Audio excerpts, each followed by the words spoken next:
3절부터 12절까지입니다.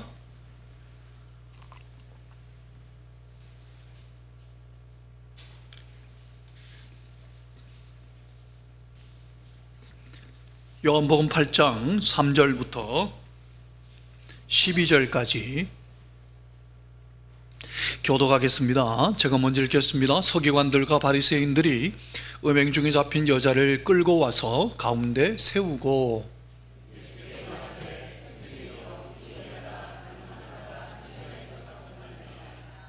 모세는 율법에 이러한 여자를 돌로 치라 명하였거니와 선생은 어떻게 말하겠나이까?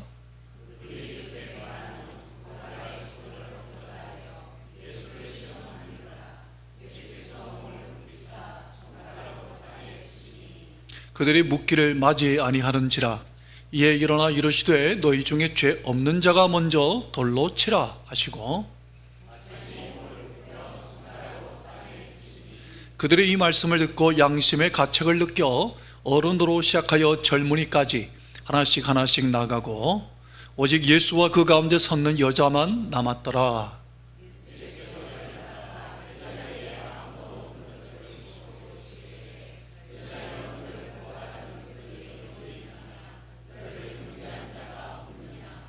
대답하되 주여 없나이다. 예수께서 이르시되 나도 너를 정죄하지 아니하노니 가서 다시는 죄를 범하지 말라 하시니라.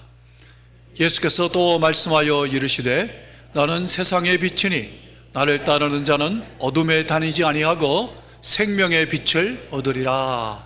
아멘. 1993년 8월 13일 정오 12시 5분경이었습니다. 2188m 지하로 깊은 지하 갱도에 갑작스럽게 갱도가 매몰됐습니다. 강원도 태백시 통보 탄광에 석탄 채굴을 작업하던 중에 매몰된 겁니다. 갱도 속으로 폭포수처럼 쏟아져 들어온 폐수와 탄 덩어리와 싸우기를 무려 36시간. 물이 서서히 빠져나가기 시작해서 돌아보니까 동료 가운데 살아있는 자가 아무도 없고 여종 없이 한 사람만 살아남았습니다.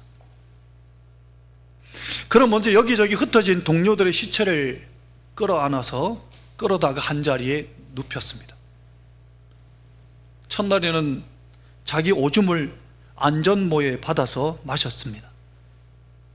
근데 그 후에는 더 이상 오줌도 나오지 않아서 수분을 보충할 길도 전혀 없었습니다. 지하 2188m 칠흑 같은 막장에 동료들의 시체 곁에 앉아서 물 한 방울도 없이 그 어떤 구원의 희망도 없었습니다. 갈증과 배고픔과 공포에 떨고 있는 여종 없이 그 심정 어떻게 표현하겠습니까? 그야말로 절망이었습니다. 살아있는 인간이 이보다 더 절망스러운 절망에 처할 수 없을 정도로. 그런데 그는 그 절망 속에서 55시간을 더 버텨갔고 사고 발발한 지 91시간 만에 구조됐습니다.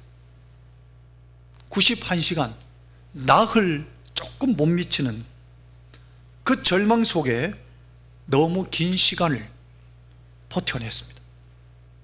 그가 그 깊은 절망의 막장 속에서 살아남을 수 있던 까닭은 의식이 희미해질 때마다, 생명이 꺼져감을 느낄 때마다 사랑하는 아내와 두 아들을 생각하면서 나는 이 가족들을 위해 반드시 살아야 된다고 이를 악물었다고 합니다.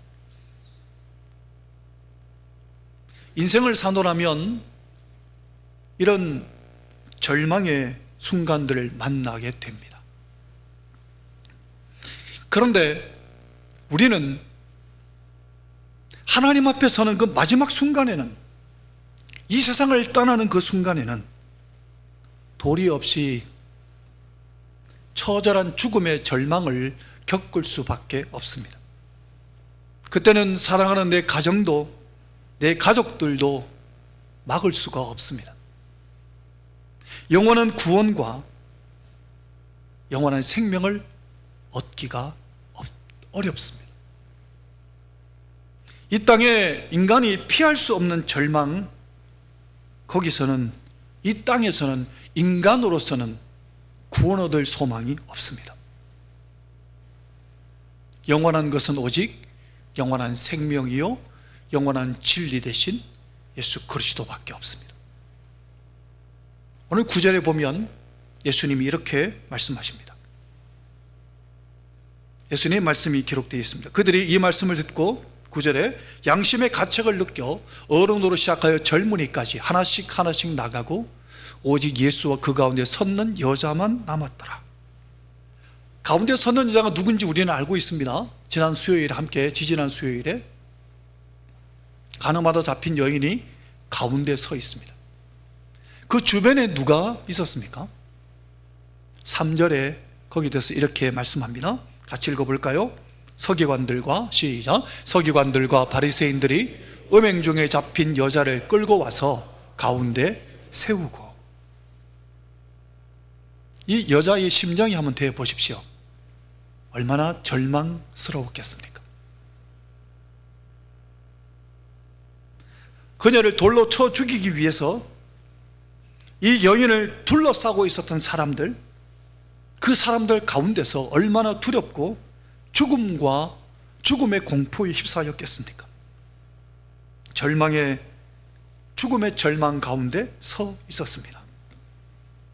아니, 세상에 태어날 때부터 몸을 팔려고 태어나는 여자가 어디 있겠습니까? 그 삶의 환경이 얼마나 절망적이었으면 하필 창녀가 되었겠습니까? 그토록 절망적인 삶을 살던 그 여인이 지금은 더 절망적인 죽음의 절망의 한가운데 서 있었습니다. 그녀를 정죄하고 돌을 들어서 그녀를 쳐 죽이기 위해서 돌을 들고 사람들이 둘러서 있었습니다. 세상에 그 누구도 그 무엇도 그녀에게 도움이 되지 못했습니다. 절체절명의 순간이었습니다. 그런데 바로 그 순간에 기적 같은 일이 벌어졌습니다. 그녀를 겹겹이 둘러싸고 있던 사람들이 한 사람 한 사람 하나씩 빠져나가기 시작하고 껍질 벗겨지기 시작하더니 다 사라지고 없었습니다. 기적이 일어난 겁니다. 너희 중에 죄 있는 자가 먼저 돌로 치라. 예수님 그 말씀 한마디에 기적이 일어났습니다. 9절 하반절에 보면 이렇게 성경은 기록합니다. 오직 예수와 그 가운데 섰는 여자만 남았더라. 모든 사람들이 다 돌 들고 여성을 치려고 했던 그 사람들 다 가고 여자와 예수님만 남았습니다. 어떻게 이런 일이 있었습니까? 주님이 함께 하셔서 절망 가운데서 벗어난 겁니다. 영원한 진리요 영원한 생명이요 영원한 구원자신 예수님을 만났기 때문에 이 일을 경험하게 된 겁니다. 다윗도 그가 도망자 신세에 있었을 때 정말 절망 가운데 빠졌던 적이 한두 번이 아닌데, 대표적인 때가 언젠가 하면 나라에 발붙일 곳이 없어서 적국 블레셋에 도망쳤을 때, 거기 왕과 장군들이 그를 치려했을 때 입에 침을 질질 흘리면서 수염에 침을 질질 흘리며 미친 척했던 바로 그때 절망적인 상황, 바로 그때 다윗이 하나님을 만납니다. 가장 절망의 바닥에서 하나님 만난 다윗이 이렇게 표현합니다. 시편 34편 9절에서 10절에 보면 상황은 전혀 달라지지 않았는데 그 절망의 상황에서 그가 하나님을 만났기 때문에 이렇게 고백합니다. 너희 성도들아 여호와를 경외하라. 그를 경외하는 자에게는 부족함이 없도다. 입에 침을 질질 흘리면서 미친 척하고 있으면서 젊은 사자는 궁핍하여 줄일지라도 여호와를 찾는 자는 모든 좋은 것에 부족함이 없으리로다. 절망의 끝에서 하나님 만난 사람이 이렇게 고백할 수 있습니다. 성도 여러분, 그래서 결국 다윗은 절망 가운데, 사울의 폭정 가운데서 나라도 구하게 됩니다. 성도 여러분, 영원한 진리와 영원한 생명 앞에서는 그 어떤 절망도 존재할 수 없습니다. 그 절망이 다 사라지게 됩니다. 혹시 내가 지금 가장 절망 한가운데 내가 있는 분이 계십니까? 그렇다면 그때가 바로 예수님 만날 때입니다. 그때야말로 예수님 만날 때입니다. 예수님을 인격적으로 마음에 받아들이십시오. 예수님을 내 마음의 왕으로 모시십시오. 예수 그리스도 안에 거하십시오. 오늘 성경에 오직 예수와 그 가운데 섰는 여자만 남았더라, 이 말씀처럼 오직 예수님과 그 가운데 섰는 나만 남았더라, 이 상태를 경험할 수 있기를 예수님 이름으로 축원합니다. 주님은 그 여인을 향해 이렇게 물으셨습니다. 한번 같이 읽어볼까요? 10절 하반절에 여자여, 시작. 여자여, 너를 고발하던 이들이 어디 있느냐? 너를 정죄한 자가 어디? 가늠한 현장에서 붙들고 왔던 그 사람들, 돌을 들어서 그 여자를 치려고 했던 사람들, 그 여자를 정죄하던 그 사람들이 어디 있느냐? 예수님이 물으셨습니다. 여인이 답변하고 예수님이 또 말씀하셨습니다. 주여, 없나이다 하니까 예수님께서 나도 너를 정죄하지 않는다. 성도 여러분, 그 여성에게는 놀라운 복음이었습니다. 나도 너를 정죄하지 않는다. 주님이 정죄하시면 주님 앞에 누가 설 수 있겠습니까? 근데 주님 말씀하시기를 나도 너를 정죄하지 아니하노라. 이게 복음입니다. 우리가 어떤 죄를 지었다 할지라도 주님을 만나면 주님이 말씀하시기를 나는 너를 정죄하지 않는다. 이 짧은 말씀 속에 예수님의 용서와 자비와 그 사랑의 그 주님을 만나게 됩니다. 주님은 그러면서 결론적으로 한마디 더 하십니다. 한번 같이 볼까요? 12절 하반절에 나도 너를 함께 읽겠습니다. 시작. 나도 너를 정죄하지 아니하노니 가서 다시는 죄를 범하지 말라. 나도 너를 정죄하지 않는데 그걸로 안 끝나시고 그다 한마디 더 붙입니다. 예수님 말씀하시기를 다시는 죄를 범하지 말라. 다시는 죄를 범하지 말라. 성도 여러분, 이 말씀이 놀라운 말씀입니다. 용서는요, 용서하고 방치하고 방관하고 내버려 두는 게 아닙니다. 용서한다 하고 방치하는 게 아닙니다.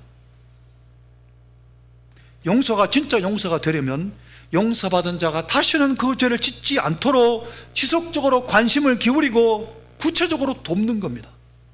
그게 진짜 사랑인 것을 예수님이 지금 그 얘기를 하고 계신 겁니다. 성도 여러분, 살아있는 인간이 누가 다시 죄를 범치 않는 일을 할 수 있겠습니까? 불가능합니다. 그런데 왜 예수님은 다시 죄를 범하지 말라고 하셨을까요?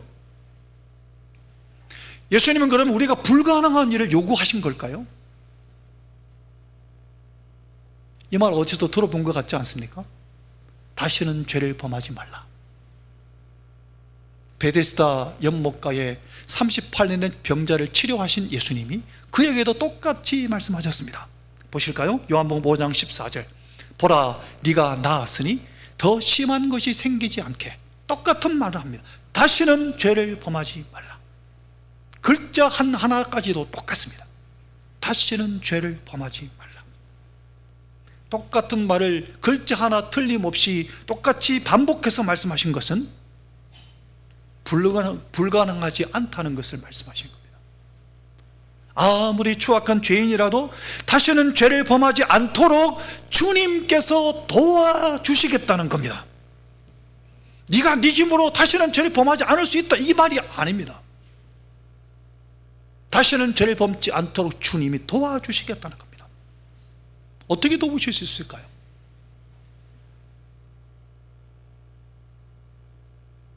그래서 예수님 하신 말씀이 오늘 본문의 12절입니다. 같이 읽어볼까요? 예수께서, 시작, 예수께서 또 말씀하여 이르시되,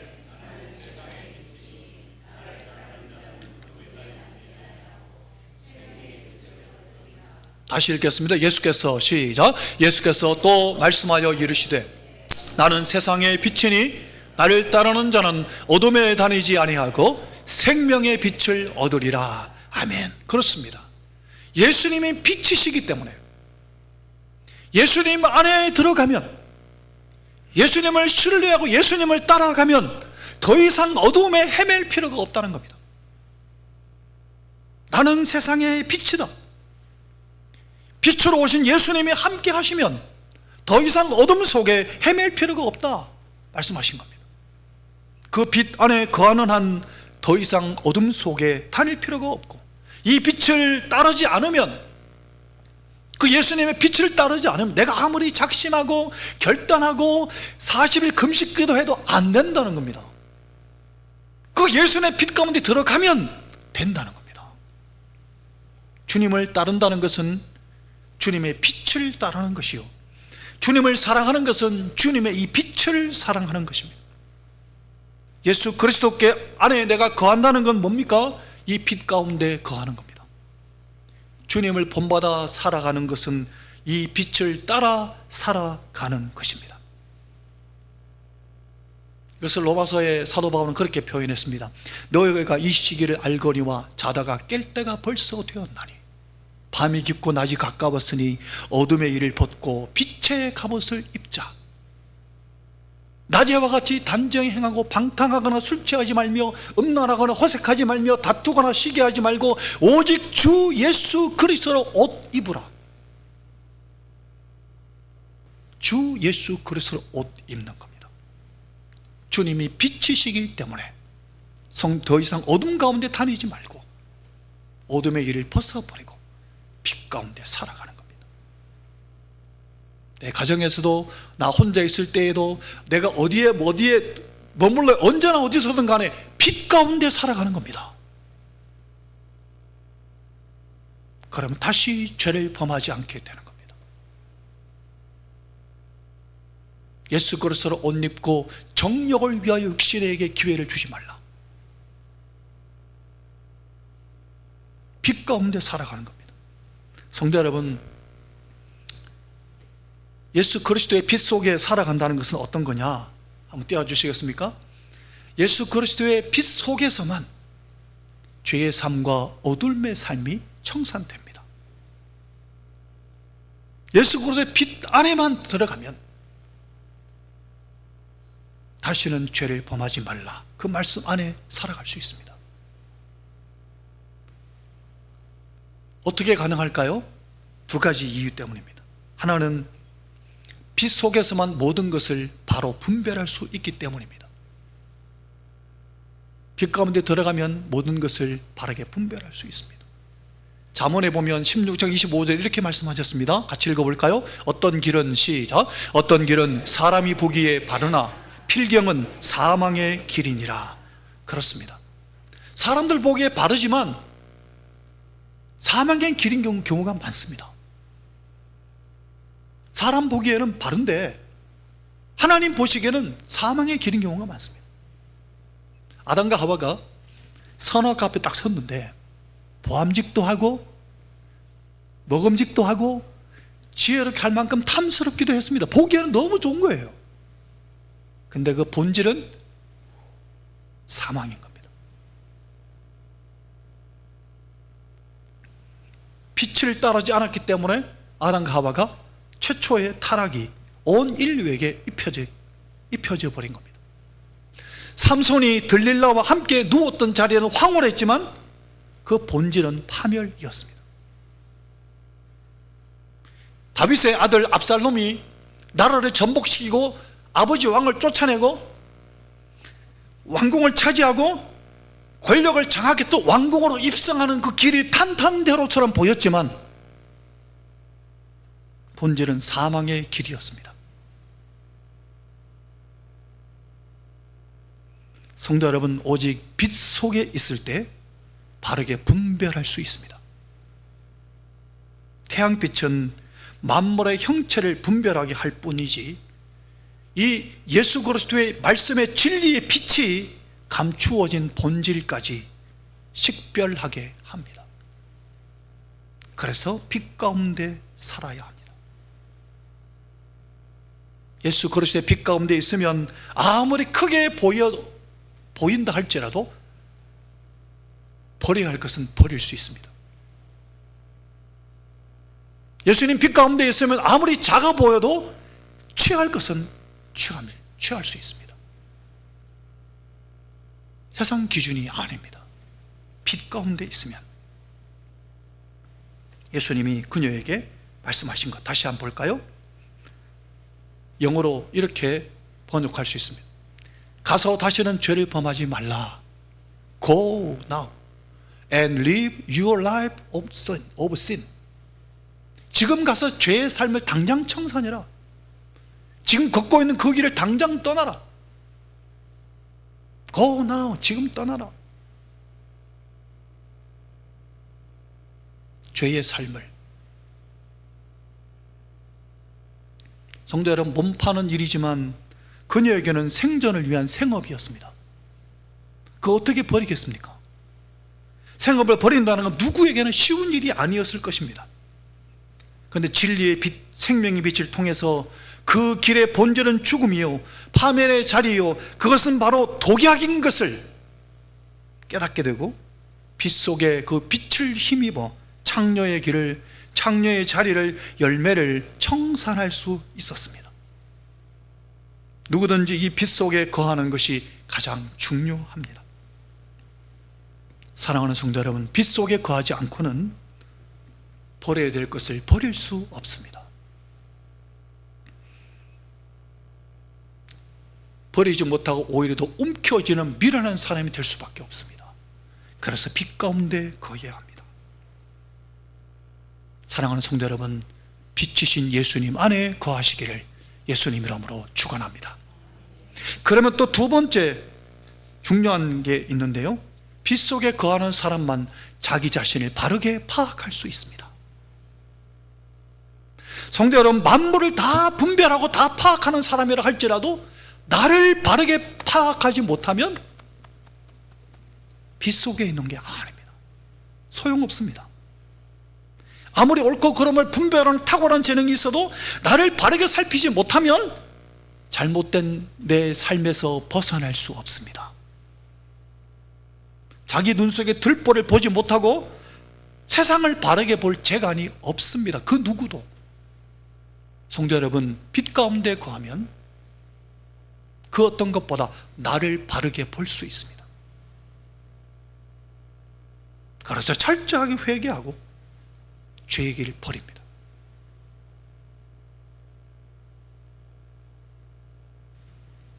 저는 세상에 비치신 예수님을 떠날 수 없습니다.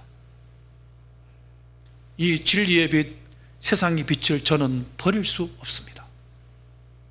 아니, 날마다 이 빛 속에 거하고 싶어서 기도로, 때로는 말씀으로 저 자신을 훈련합니다.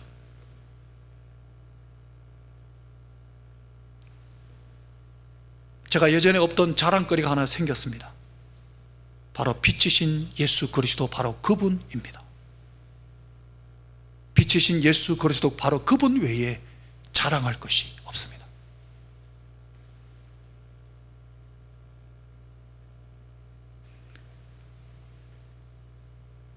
(1993년도) 8월 13일 일을 얘기하며 시작했는데 7월 26일이었습니다. 오후 3시 40분 아시아나 항공기 733편이 김포공항에서 떠서 목포공항에 가려고 가다가 목포 운거산에 충돌해서 그때 승객 110명 가운데 조종사를 포함해서 66명이 죽었습니다. 악천후 속에서 조종사가 계기판과 관제탑의 지시를 무시하고 무리하게 접근하다가 산에 충돌한 겁니다. 그런데 그 비극의 순간에도 계기판과 관제탑의 지시를 하늘길의 빛으로 받아들인 여객기들이 유유히 하늘을 날고 있었습니다. 계기판과 관제탑 말 안 들었던 그 비행기만 충돌한 겁니다.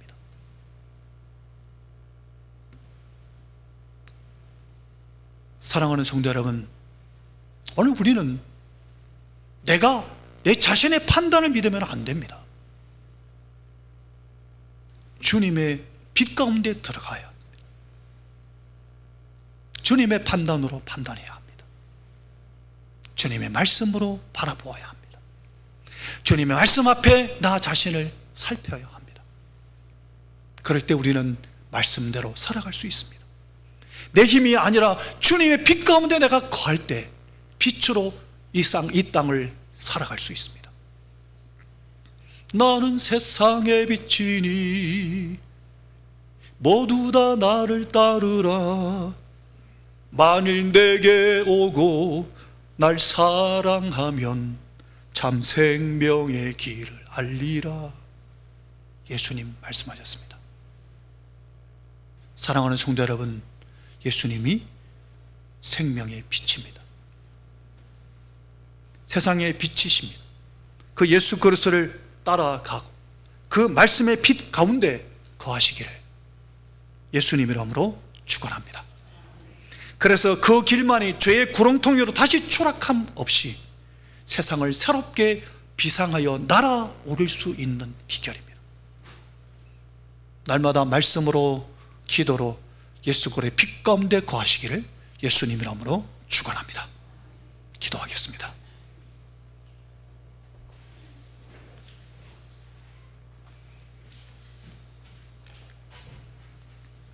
먼저 회개하며 회개 기도와 개인 기도를 드리겠습니다. 예수의 피를 뿌리고 덮으며 하나님 앞에 기도의 자리로 나아갑시다. 죄로 말미암아 절망의 구덩이에 빠져있는 나 자신을 건져주시기를, 오직 빛이신 주님 안에 거하게 해주시기를 기도하겠습니다. 기도합시다.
합심해서 기도하겠습니다. 기도 제목을 띄웠습니다. 함께 천천히 읽고 합심해서 기도하겠습니다. 세상의 빛으로 시작. 세상의 빛으로 오신 예수님, 예수님을 내 마음의 왕으로 모시고 살게 하소서. 그 빛 가운데 거하여 다시 죄의 구렁텅이로 철학함이 없이 세상을 새롭게 비상하며 살아가게 하옵소서. 강단으로부터 성령의 나타남과 능력으로 말씀이 선포되게 하시고 맥주 감사절에 감사가 풍성케 하시고 연약한 지체들을 치료하여 주옵소서. 조계분 김주순 역사의 주관자 되시는 하나님 아버지, 대한민국을 긍휼히 여겨 주옵소서. 분열과 갈등이